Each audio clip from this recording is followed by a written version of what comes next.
I found that nothing in life is worthwhile unless you take risks. Nothing. Nelson Mandela said, "There is no passion to be found playing small and settling for a life that's less than the one you're capable of living." Now, I'm sure in your experiences in school and applying to college and picking your major and deciding what you want to do with life, I'm sure people have told you to make sure you have something to fall back on. Make sure you got something to fall back on, honey. But I never understood that concept, having something to fall back on. If I'm going to fall, I don't want to fall back on anything except my faith. I want to fall forward. I figure at least this way I'll see what I'm going to hit. Fall forward. This is what I mean. Reggie Jackson struck out 2,600 times in his career, the most in the history of baseball. But you don't hear about the strikeouts. People remember the home runs. Fall forward. Thomas Edison conducted 1,000 failed experiments. Did you know that? I didn't know that. Because the 1,001st was the light bulb. Fall forward. Every failed experiment is one step closer to success. You've got to take risks, and I'm sure you've probably heard that before, but I want to talk to you about why that's so important. I got 3 reasons, and you can pick up your iPhones.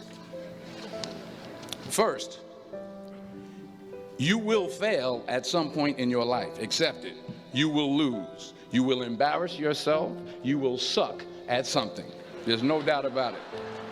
And I know that's probably not a traditional message for a graduation ceremony, but hey, I'm telling you, embrace it, because it's inevitable. And I should know. In the acting business, you fail all the time. Early on in my career, I auditioned for a part in a Broadway musical. Perfect role for me, I thought, except for the fact that I can't sing. So I'm in the wings, I'm about to go on stage, but the guy in front of me, he's singing like Pavarotti. He's just and he's just going on and on and on, and I'm just shrinking. I'm getting smaller and smaller. So they say, "Oh, thank you very much, and you'll be hearing from us." So I come out with my little sheet music, and it was Just My Imagination by the Temptations. That's what I came up with. So I hand it to the accompanist, and she looks at it and looks at me and looks out at the director and was like, "All right." So I start, I'm going to sing. I'm like, "It's just my imagination once again, and then coming away with me." And I'm not saying anything, so I'm thinking I'm getting better. So I just start getting into it. It was just my imagination. Running. This, thank you very much, Mr. Washington. Thank you.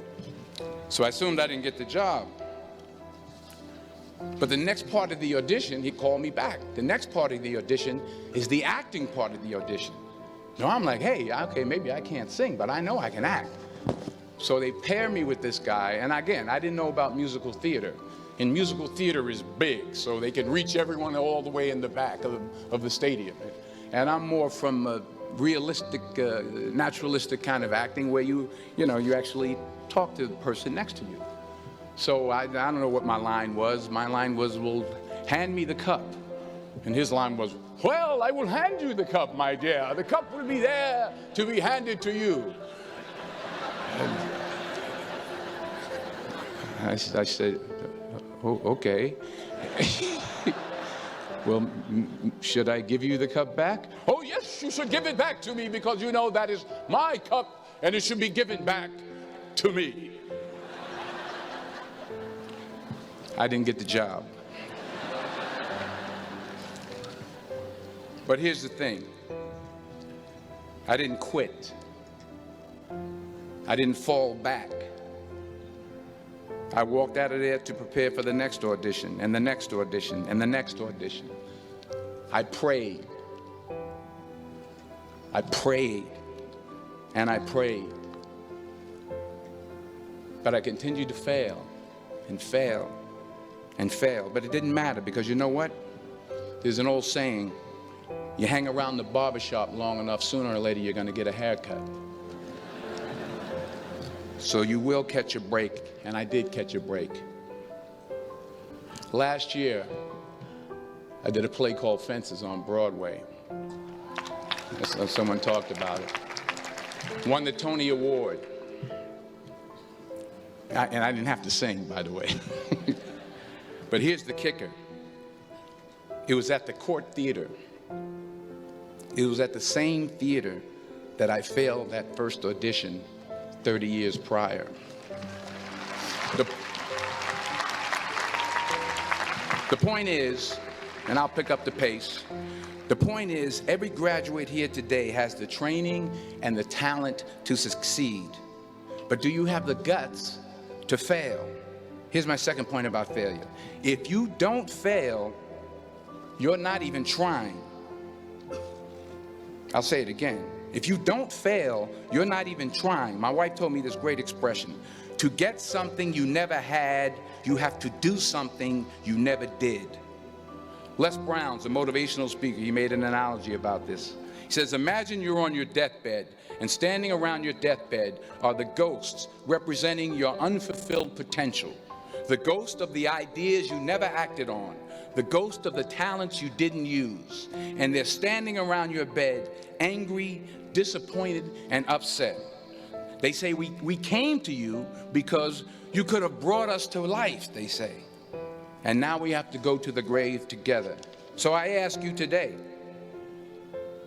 how many ghosts are going to be around your bed when your time comes? You've invested a lot in your education, and people have invested in you. And let me tell you, the world needs your talents, man, does it ever. I just got back from Africa like 2 days ago, so if I'm rambling on, it's because I'm jet lagged. I just got back from South Africa. It's a beautiful country, but there are places there with terrible poverty that need help. And Africa is just the tip of the iceberg. The Middle East needs your help. Japan needs your help. Alabama needs your help. Tennessee needs your help. Louisiana needs your help. Philadelphia needs your help. The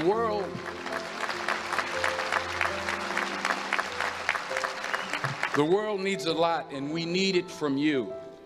We really do. We need it from you young people. I mean, I'm not speaking for the rest of us up here, but I know I'm getting a little grayer. We need it from you, the young people, because remember this. So you got to get out there.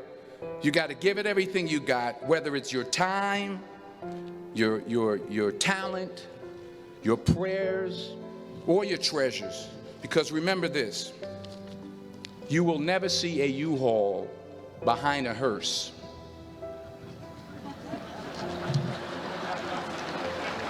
I'll say it again.